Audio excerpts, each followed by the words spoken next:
And they're in luck. I have one on my vehicle.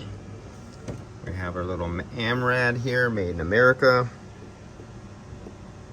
4.99.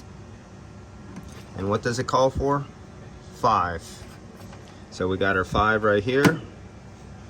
And remember, this was the bad one. That's coming out at 3. What's it come at? 3.7. So this one's gonna cause that motor to burn out.